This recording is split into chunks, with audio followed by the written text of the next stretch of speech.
Hello friend, अब हम लोग पार्ट टू को आज स्टार्ट करेंगे। एक्चुअली पार्ट वन जो था हम लोगों का, उसमें भगवान बुद्ध की जीवनी को देखा और किस तरीके से भगवान बुद्ध ने अपने जो बौद्ध धर्म थे उनका विस्तार किया।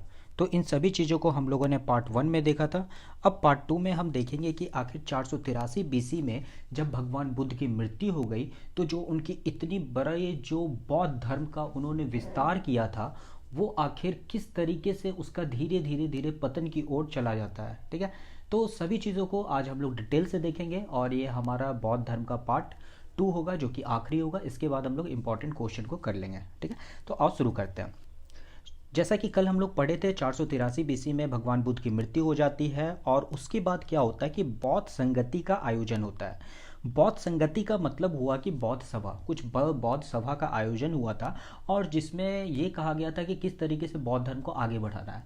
तो ये चार जो बौद्ध सभा थी ये काफ़ी इंपॉर्टेंट है और यहाँ से ये सवाल आपको डायरेक्ट टू द पॉइंट उठ के आते हैं। तो आप चीज़ों को ध्यान में रखते हुए समझते चले जाइएगा और अपने नोट्स को भी बनाते चले जाइएगा। पहला जो आयोजन हुआ था वो 483 बीसी में हुआ था। अभी देखो हम लोग इसको क्या करेंगे कि पहले ईयर को देख लेंगे, फिर स्थान को देख लेंगे, फिर राजा को देख लेंगे, अध्यक्ष देख लेंगे, फिर उसके बाद हम लोग लाइन बाय लाइन चीज़ों को समझ जाएंगे। ठीक है, तो जैसे मैं पढ़ा रहा हूँ वैसे देखो तो वो चीज़ें आपको याद रहेगी। पहला जो था आपका 483 बीसी में हुआ था। ठीक है, दूसरा सभा का आयोजन ठीक 100 साल के बाद 383 बीसी में हुआ था। कब? 100 साल के बाद। बात करूं तीसरी सभा का तो ये करीबन 250 के आसपास यानी कि 247 बीसी में ये तीसरी सभा का आयोजन हुआ था। कब? 250। किसी बुक में आपको 250 मिलते हैं, किसी में 247 मिलते हैं। तो ये 250 के जो अनुमान में था यहाँ पे ये तीसरी सभा का आयोजन हुआ था। पहली कब हुई थी? 483। दूसरी 100 साल के बाद 383 और बात करूँ तीसरी की तो 247 बीसी में 250 के आसपास। ठीक है, लास्ट जो था ये आपका एडी में एंट्री ले लिया था। ठीक है, मतलब कि ईसा पूर्व यहाँ से शुरुआत हो जाता है। 102 ईसा पूर्व में ये चौथी और अंतिम जो सभा थी उसका आयोजन हुआ था। तो ये तो तीनों से अलग हो गया। ठीक है, तो ये तीनों जो थे ये बीसी में था, ये एडी में था 102। ठीक है, आपको याद रहेगा पहला 483, दूसरा 383, तीसरा जो था वो 250 के अनुमान 247 और चौथा जो था वो एडी में एंट्री कर चुका था 102 एडी में। ठीक है, अब आते हैं हम लोग स्थान पे। आखिर ये जो पहली सभा थी इसका आयोजन कहाँ हुआ था? इसका आयोजन हुआ था राजगृह। दूसरा जो आयोजन हुआ था वैशाली और तीसरा का आयोजन हुआ था पाटलिपुत्र में। अब देखो इसे भी याद करना काफ़ी आसान है। मगध की राजधानी पहले क्या थी? राजगिरी। फिर क्या बनी? वैशाली। फिर तीसरी क्या बनी? पाटलिपुत्र।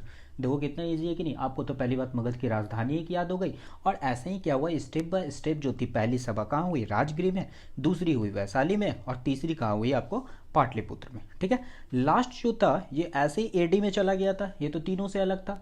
तो ये जो सभा का आयोजन हुआ था ये हुआ था कुंडल वन कश्मीर में। ठीक है, कश्मीर में कुंडल वन है, वहीं पर ये जो अंतिम और चौथी सभा थी वहां पे इसका आयोजन हुआ था। तो आपने वर्ष देख लिया और स्थान देख लिया। अब बात करूं राजा, आखिर उस समय राजा कौन थे जब ये सभा का आयोजन चल रहा था? तो ये जो पहला था सभा, उस समय जो आपके राजा थे वो कौन थे? अजात शत्रु। दूसरी सभा जो 383 बीसी में हुई थी उस समय राजा थे आपके काला शोक। कौन थे? काला शोक। तीसरी की बात करूं तो उस समय थे आपके अशोक। अशोक काफ़ी ज़्यादा फेमस है और इसकी हिस्ट्री हम लोग आगे जाके पढ़ेंगे। बहुत लंबी कहानी है इसकी और काफ़ी क्या बताएं, मौर्य एम्पायर जो था अशोक ने खड़ा किया था और बहुत ही अच्छी स्टोरी है। आगे जाके हम लोग उन चीज़ों को भी देखेंगे। जो चौथी जो थी जो 102 ईसा पूर्व में आपका कुंडल वन कश्मीर में हुआ था वो कौन से राजा थे? कनिष्क। अंतिम राजा कौन थे? कनिष्क थे, जिन्होंने ये बौद्ध सभा का आयोजन किया था। पहले कौन हो गए? अजात शत्रु। दूसरा हो गए कालाशोक। तीसरा कौन क्या हो गए? अशोक। ठीक है, और लास्ट क्या हो गया आपका? कनिष्क। राइट, याद हो गया आपको। अब बात करूं आखिर किसकी अध्यक्षता में ये सभा का आयोजन हुआ था। बात करूं पहला जो हुआ था 483 बीसी में, यह महाकश्यप की अध्यक्षता में आयोजन किया गया था। ठीक है, जो दूसरी सभा थी वो उसका आयोजन सावाकामी, कौन? सावाकामी, इनके अध्यक्षता में आपका आयोजन किया गया था। तीसरी की बात करो तो मोगली पुख्त तिस, कौन थे? मोगली पुख्त तिस, इनकी आयोजन में, इसकी अध्यक्षता में ये तीसरा आयोजन किया गया था आपको भगवान बुद्ध का। बात करूं अंतिम तो ये थे आपके चौथा जो आपका हुआ था आयोजन, संगति सभा का आयोजन, ये वसुमित्र की अध्यक्षता में हुआ था। और उपाध्यक्ष की बात करूं तो अश्वघोष थे। कौन थे? अश्वघोष। अब देखो ये आपको कैटेगरी याद कर लो, काफ़ी ज़्यादा एग्जाम के लिए इंपॉर्टेंट पॉइंट है, इसीलिए मैं डिटेल में थोड़ा जा रहा हूँ, ठीक है। और काफ़ी शॉर्ट वे में लिखा हूँ ताकि इस मैपिंग के थ्रू आपको याद हो जाए। बात करूँ पहला कब हुआ था, 483 BC में। कहाँ हुआ था, राजगृह में। राजा कौन थे, अजात शत्रु। अध्यक्ष कौन थे, महाकश्यप। दूसरा जो सभा का आयोजन हुआ था कहाँ हुआ था, वैशाली में। राजा कौन थे, कालाशोक। किसकी अध्यक्षता में, सावकामी में। तीसरी की बात करूं तो 247 BC। कहाँ हुआ था, पाटलिपुत्र में। राजा कौन थे, अशोक थे। अध्यक्षता की बात करूं तो मोगलीपुत्र तीस थे। जो चौथा आयोजन था जो 102 AD में हुआ था, कहाँ पे हुआ था, कुंडलवन कश्मीर में हुआ था। राजा कौन थे, कनिष्क थे। किसकी अध्यक्षता में हुआ था, वसुमित्र की अध्यक्षता में हुआ था। उपाध्यक्ष पूछ दे तो अश्वघोष पूछ दे, लिख दीजिएगा आप, ठीक है। अब देखो कुछ इंपॉर्टेंट पॉइंट्स है जो यहाँ से निकल कर आते हैं, इनको मैं बता देता हूँ। अब देखो यहाँ पे अजात शत्रु है, ठीक है। तो अजात शत्रु जो थे वो हर्यक वंश के शासक थे जो बिंबिसार के पुत्र थे। आगे जाकर जब हम लोग अजात शत्रु की हिस्ट्री देखेंगे तो वहाँ पे इन चीज़ों को मैं दोबारा बताऊंगा, ठीक है। तो कुछ इंपॉर्टेंट पॉइंट जो भी था उनको मैं यहाँ पे लिख दिया हूँ, ठीक है। और ये जो दूसरा वाला आयोजन था इसमें पहला विभाजन होता है। ये एक्चुअली क्या हुआ था कि जो भगवान बुद्ध का जो भी धर्म था, जो बौद्धिस्ट जो धर्म था, उसका विभाजन होना यहाँ से शुरू हो जाता है। लेकिन ये जो था विभाजन दो रूप में होता है, एक होता है महासांघिक और दूसरा होता है थेरवादी, ठीक है। तो थेरवादी जो थे आपके ये पुराने सोच वाले थे, ठीक है। और जो महासांघिक थे ये नए सोच वाले थे।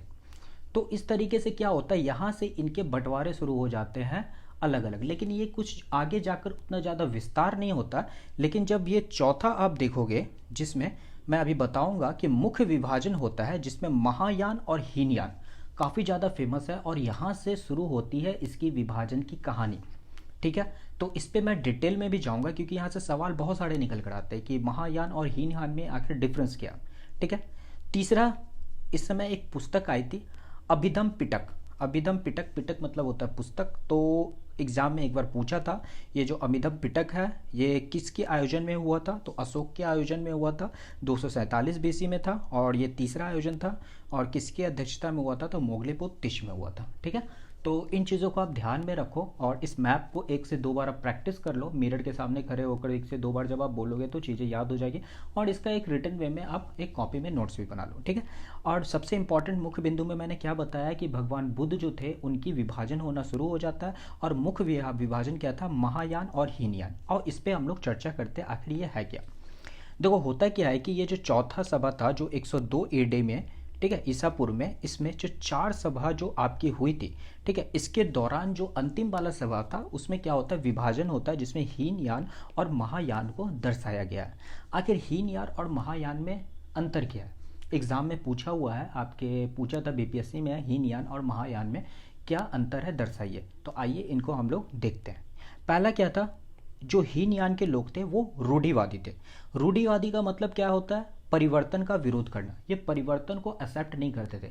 ये बोलते थे कि जो भगवान बुद्ध ने बता दिया है हम उसी को फॉलो करेंगे, वही चलते आ रहा था, उसमें कोई नई चीज़ों को ये जोड़ना नहीं चाहते थे। लेकिन वहीं जहाँ महायान के जो लोग थे वो परिवर्तन के समर्थक थे। वो कहते थे कि समय के अनुसार इंसान को बदलना चाहिए, तो वो नए नए चीज़ों को भी भगवान बुद्ध के चीज़ों में जोड़ते चले गए। तो आप लिखोगे कि ये रूढ़िवादी थे जो परिवर्तन का विरोध करते थे, लेकिन जो महायान थे वो परिवर्तन के समर्थक थे। Point number 1। पॉइंट नंबर 2 ये कहता है कि ये बुद्ध को महापुरुष मानते थे, ये देवता नहीं मानते थे। आपको याद होगा जब हम लोग फर्स्ट पार्ट में पढ़े थे तो पूछे थे कि ये आस्तिक है या नास्तिक है, तो हम बताए थे कि नास्तिक है, ये भगवान को नहीं मानते हैं। ये किसको मानते हैं, ये भगवान बुद्ध को, जो कि मानवता पर विश्वास करते हैं। शुरुआत में ही हम लोगों ने देखा था। तो ये बोलते थे कि भगवान बुद्ध जो है वो देवता नहीं है, वो महापुरुष है, वो एक पुरुष के रूप में है और वो काफ़ी उच्च है, यानी कि महापुरुष है। और वही मेरे लिए जो भी है, आप भगवान बोलो जो बोल लो, वही है मेरे लिए, ठीक है। तो वो देवता पर विश्वास नहीं करते थे, भगवान बुद्ध पर विश्वास करते थे। लेकिन वही बात करूँ महायान में तो वो कहते थे कि भगवान बुद्ध एक देवता भी है और एक अवतार के रूप में भी है, ठीक है, क्योंकि वो एक अवतार के रूप में आए थे और वो देवता के रूप में पूजे भी जाते थे महायान के लोगों के द्वारा। तीसरा डिफरेंस बात करूँ तो ये मूर्ति पूजा का विरोध करते थे। क्यों? क्योंकि ये बोलते ही नहीं थे कि ये देवता है, देवता होगा तभी तो उसकी मूर्ति बनेगी, मूर्ति होगी तभी तो उसकी पूजा की जाएगी। लेकिन वो मूर्ति पूजा नहीं करते थे, वो बोलते थे ये महापुरुष है, और वो मूर्ति पूजा का विरोध करते थे। लेकिन वहीं दूसरी ओर महायान के लोग जो थे उन्हें देवता भी मानते थे और अवतार भी मानते थे। अब जो देवता होगा तो भाई उसकी मूर्ति पूजा की ही जाएगी, तो इसीलिए ये लोग मूर्ति पूजा पर विश्वास करते थे और उनकी मूर्ति बनाकर घर में पूजा करते थे। बात करूँ तीसरा, तो जो इसका प्रचलन हुआ, ये हीनयान जो है ये श्रीलंका, वर्मा, थाईलैंड आदि जैसे भारत के दक्षिण भाग में फैला हुआ है।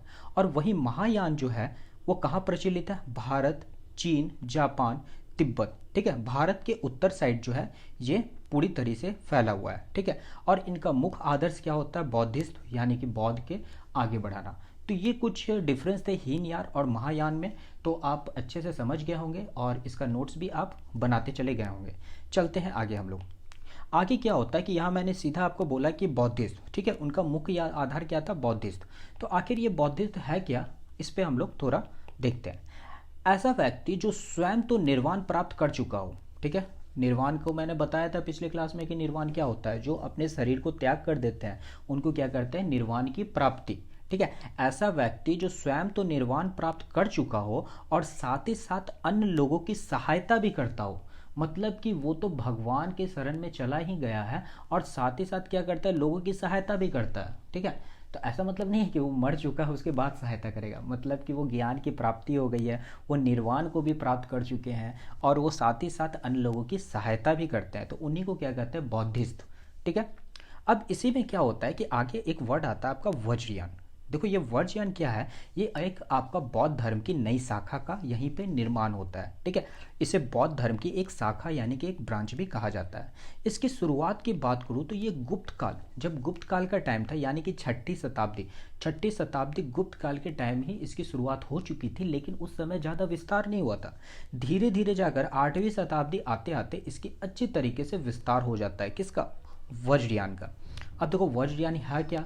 आखिर वज्रयान की वजह से ही जो बौद्ध धर्म था उसका जो पतन होता है, एक्चुअली यही कारण है। क्योंकि आप देखे थे कि जो आदमी क्यों आकर बौद्ध धर्म से जुड़े थे। आपको याद हो उत्तर वैदिक काल, जो वैदिक काल है उससे पहले लोग जो थे धर्म के नाम पर एक दूसरे से लड़ने लगे थे, आडंबर होने लगा था, लोग मतलब कि क्या बोले, जादू टोना करने लगे थे, तंत्र मंत्र पर विश्वास करने लगे थे। तो काफ़ी ज़्यादा आडंबर होने के कारण उसी समय बौद्ध धर्म की शुरुआत होती है और वो लोग धीरे धीरे धीरे उस तरफ जुड़ना शुरू कर जाते हैं। लेकिन यहाँ पर भी क्या होता है कि ये वज्रयान जैसे ही इसका एक पार्ट बनता है बौद्ध धर्म का, तो उसमें भी क्या था कि तंत्र मंत्र, जादू टोना, आडंबर से ये भी जुड़ने लगा और यही कारण क्या हुआ कि बौद्ध धर्म का पतन शुरू हो गया। ठीक है, तो आपसे यदि पूछे कि बौद्ध धर्म के पतन का मुख्य कारण क्या था, तो आप बताओगे वज्रयान। ठीक है, और शुरुआत की बात करूँ तो ये 8वीं शताब्दी से शुरुआत हो चुका था और इसकी विशेषता की बात करूँ तो तंत्र मंत्र, जादू टोना, आडंबर से ये जुड़ा हुआ था। ठीक है, अब आते हैं हम लोग बौद्ध के साहित्य पे। आखिर बौद्ध के साहित्य क्या है? देखो बौद्ध के साहित्यिक त्रिपिटक यानी कि 3 पुस्तकों का है। ठीक है, त्रिपिटक, त्रि मतलब होता है 3, तो ये त्रिपिटक 3 पुस्तकों का है, मतलब कि ये पाली भाषा में रचित है। आखिर ये त्रिपिटक है क्या, और इस पे हम लोग चर्चा करते हैं। त्रिपिटक होता है पहला सुत्त पिटक, दूसरा होता है विनय पिटक, तीसरा होता है अभिधम पिटक। सुत्त पिटक की बात करो तो ये बुद्ध के द्वारा दिए गए उपदेश का संग्रह है, यानी कि भगवान बुद्ध जो भी उपदेश देते थे, ज्ञान देते थे, इसमें क्या था, उस बुक में इसका पूरा संग्रह था, ताकि जब मैं चला जाऊं तो आगे जो भी बौद्ध धर्म को आगे बढ़ाएगा इस बुक की सहायता से उन चीज़ों को आगे बढ़ाया जाएगा। ठीक है, दूसरा क्या था? विनय पिटक। विनय पिटक है क्या? संघ के नियमों का वर्णन, यानी कि जो भी इनके नियम थे उन सभी नियमों का वर्णन किसमें किया गया? विनय पिटक में। अभिधम पिटक की बात करूँ तो बुद्ध के दार्शनिक विचार, जो उनके जो भी विचार है, आप देखोगे बहुत बुद्ध की बहुत सारी स्टोरी आती है।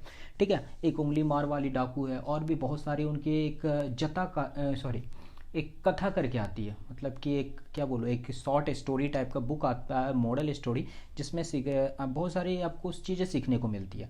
तो वो सारी जो दार्शनिक विचार हो गए जो स्टोरी के माध्यम से बताया गया, वो सब अभिधम पिटक में मिलता है। ठीक है, तो बौद्ध साहित्यिक में 3 बुक हैं, कौन है? एक सुत्त पिटक, अब देखो क्या करोगे, देखो इस पे भी स है, इसमें भी उपदेश है। सुत्त पिटक यानी उपदेश, सुत्त पिटक यानी उपदेश, स। ठीक है। विनय पिटक, यहाँ पे नियम, विनय नियम, विनय नियम, न न। ठीक है।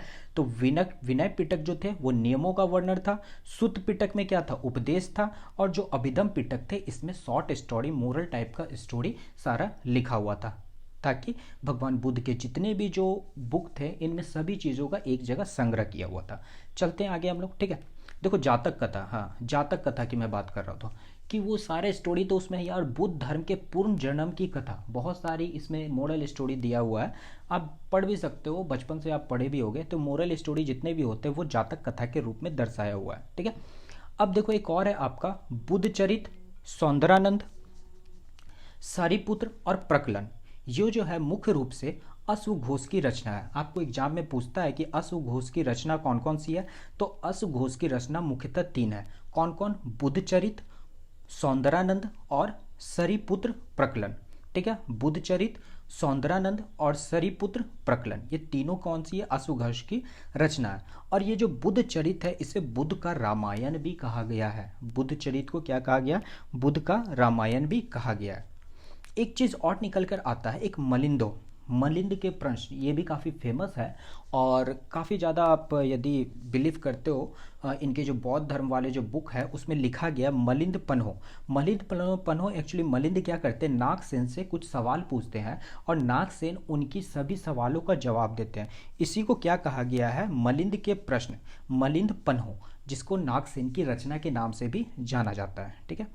लाइट ऑफ एशिया, जो पता ही था भगवान बुद्ध को लाइट ऑफ एशिया से भी पुकारा जाता है, तो इस किसके द्वारा लिखा गया है? एडविन अर्नल्ड के द्वारा लाइट ऑफ एशिया को बुक को लिखा गया। ठीक है। अब देखो कुछ और भी बातें हैं। बौद्ध धर्म में 3 शब्द का वर्णन है। पहला चैत्य, दूसरा स्तूप, तीसरा विहार या मठ। चैत्य की बात करूं तो चैत्य का मतलब होता है पूजा घर, जो हम लोग हिंदू धर्म में जहाँ पूजा करते हैं उसी को क्या कहते हैं हम लोग? चैत्य। ठीक है। वो बौद्ध धर्म में कहा जाता है चैत्य, और हिंदू धर्म में हम लोग जहाँ पूजा करते हैं वो कहते हैं। दूसरा होता है स्तूप। स्तूप क्या होता है? बौद्ध धर्म के जहाँ अवशेष को रखे जाते हैं। ठीक है। बौद्ध धर्म के जितने भी अवशेष थे जहाँ रखे जाते हैं उसे हम लोग क्या कहते हैं? स्तूप। आप गए होगे राजगीर या नालंदा तो बहुत सारे स्तूप आपको इस टाइप का मिलता है। ठीक है। तो वहाँ पे क्या था कि बौद्ध धर्म के जो भी अवशेष है यहाँ पे दफन करके रखे जाते थे। तीसरा होता है विहार या मठ, जहाँ पे बौद्ध भिक्षु हो गए वो निवास करते थे, उसे विहार कहते थे, यानी मठ। मठ मतलब क्या होता है? जहाँ लोग रहते हैं, साधु संत वगैरह विहार करते हैं, तो उसी को कहते हैं। तो बौद्ध धर्म में 3 शब्द का वर्णन है, चैत्य, स्तूप और विहार। अब आपको चैत्य को डिफाइन करना हो तो आप कर सकते हैं, उनकी पूजा घर थी। स्तूप की बात करूँ तो जहाँ अवशेष रखे जाते थे बौद्ध धर्म के। तीसरा जहाँ वो निवास करते थे उसे विहार या मठ के नाम से जाना जाता था। अब बौद्ध धर्म में क्या है कि एक गांधार कला का वर्णन है। ठीक है। जो कि बौद्ध धर्म से संबंधित है। ठीक है। बुद्ध की मूर्ति, इसमें क्या है? बुद्ध की पूरी मूर्ति को दर्शाया गया। आपको देखिए थे कि वो लोग जो नए लोग थे वो बौद्ध धर्म को अपनाए थे और वो मूर्ति पूजा भी करना शुरू कर लिए थे। तो यहाँ पे गांधार कला का अच्छे से वर्णन किया गया बौद्ध धर्म का। ठीक है। एक मथुरा कला भी आपको देखने को जाके मिलेगा, ये हम लोग जाके आगे पढ़ेंगे, जब महावीर को पढ़ेंगे। तो ये जैन धर्म। ठीक है। तो जैन धर्म में किसका मिलता है? मथुरा कला का वर्णन मिलता है, और गांधार कला में बौद्ध धर्म का वर्णन आपको मिलता है। ठीक है। तो ये थे कुछ इंपॉर्टेंट बौद्ध धर्म से पॉइंट, तो आप इन सारे पॉइंट को देखो, अच्छे से नोट्स बनाओ। नेक्स्ट जो हमारा क्लास होगा इससे रिलेटेड क्वेश्चन होगा और महावीर की जो हिस्ट्री है उसको हम लोग देखेंगे। तो जहाँ तक था मैंने पूरी कोशिश की आपको पढ़ाने की। प्लीज़ आप अच्छे से नोट्स बनाओ, और अच्छा लगा वीडियो तो प्लीज़ आप कॉमेंट करके बताना वीडियो कैसी लगी आपको, और अपने दोस्तों को भी शेयर करना। चलो, थैंक यू सो मच।